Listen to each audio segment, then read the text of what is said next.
दैत्य कुळाचा अधिपती दैत्य राज सिंधुरासूर या पंचतत्वांच्या देह मंदिरात मनाच्या गाभाऱ्यात अंतःकरणातून केलेली त्या ब्रह्मदेवांची आराधना आणि त्याच आराधनेचे फळ या सिंधुरासुरास अमृतत्वाचं दान प्राप्त झालं। या ब्रह्मांडामध्ये हा दैत्यराज सिंधुरासुर अमर झाला दैत्यराज सिंधुरासुर अमर।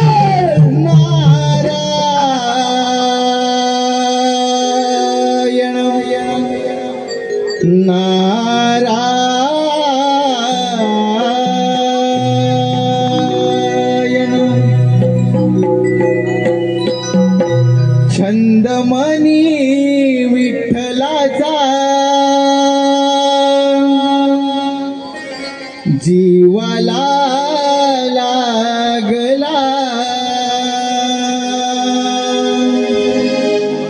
भक्तिभाव अंतरीचा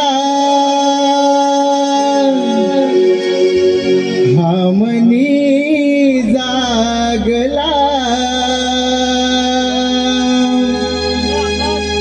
तुझ्यासाठी चंदनाचा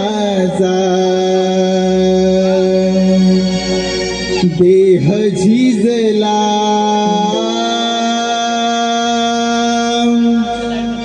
वैष्णवात माणुसकीचा देव पाहिला विठ्ठला माय बाबा विठ्ठला विठ्ठला माय बाबा विठ्ठला विठ्ठला माय बाबा विठ्ठला विठ्ठला माय बाबा विठ्ठला जगमानी विठ्ठलाचा जीवाला लागला भक्तिभाव अंतरीचा आमनी जागला तुझ्यासाठी चंदनाचा देह झिजला वैष्णवात माणुसकीचा देव पाहिला विठ्ठला माय बाबा विठ्ठला विठ्ठला माय बाबा विठ्ठला विठ्ठला माय बाबा विठ्ठला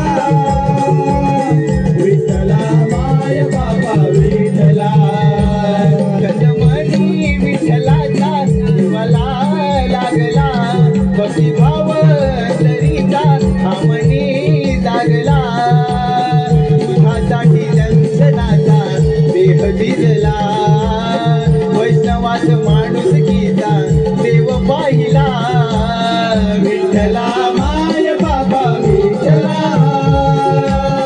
विठ्ठला माय बाबा विठ्ठला विठ्ठला माय बाबा विठ्ठला विठ्ठला माय बाबा विठ्ठला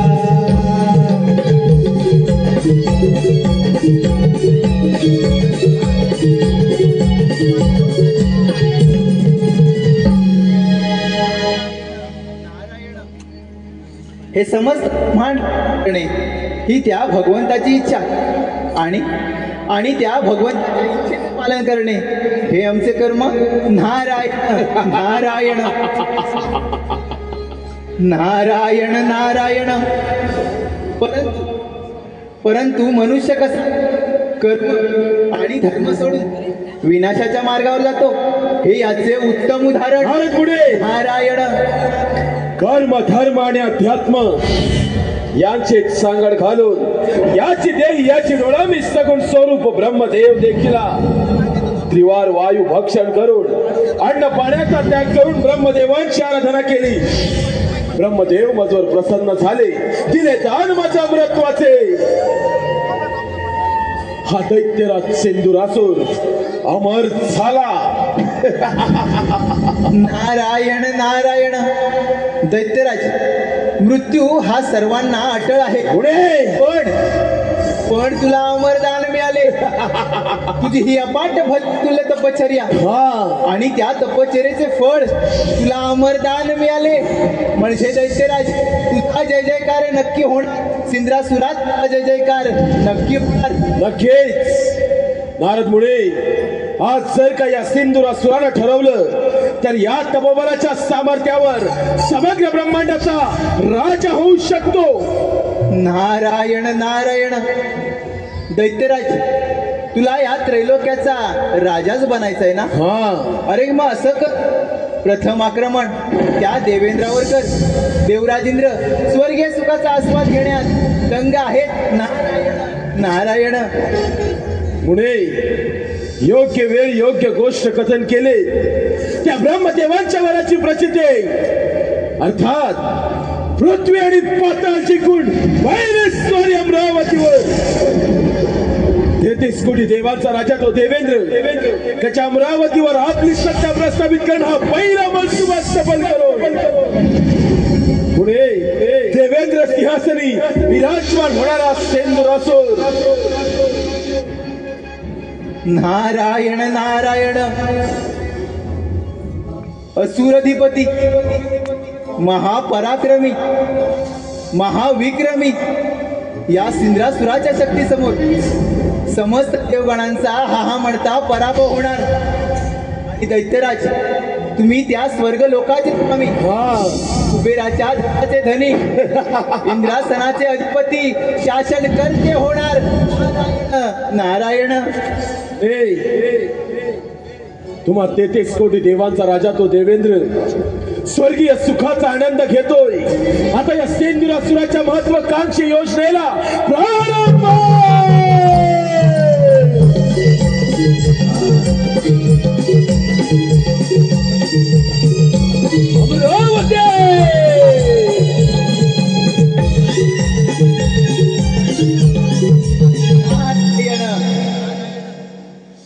सुरा अत्यंत बरा नव्हे.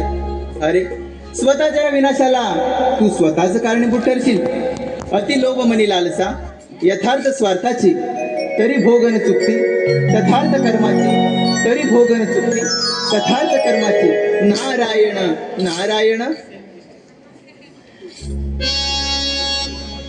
अंती जाशील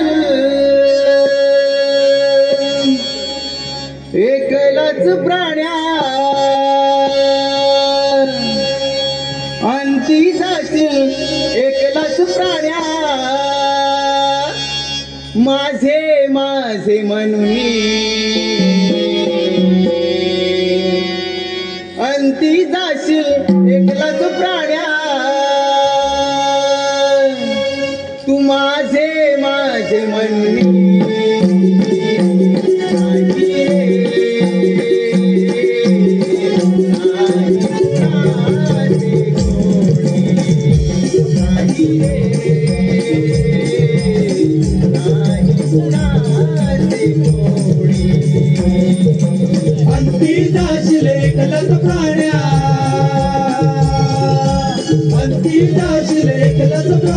माझे माझे म्हणून नाही रे नाही कुणाचे कोणी नाही रे नाही कुणाचे कोणी.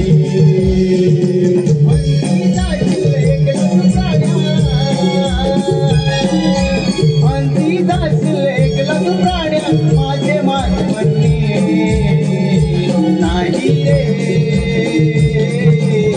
नाही कुणाचे कोणी नाही रे नाही कुणाचे कोणी.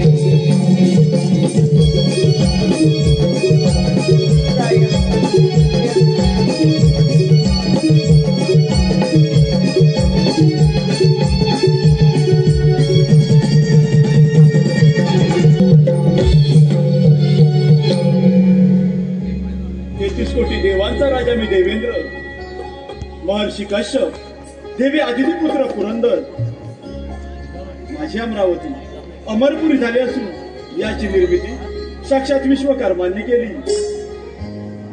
माझ्या अमरावतीमध्ये गंधर्व, रंभा, मेनका आदी अप्सरांचे नृत्य गायन सुरू असते, परंतु अजूनही या दरबारी रंभेचे नृत्य झाले नाही. रंभे, रंभे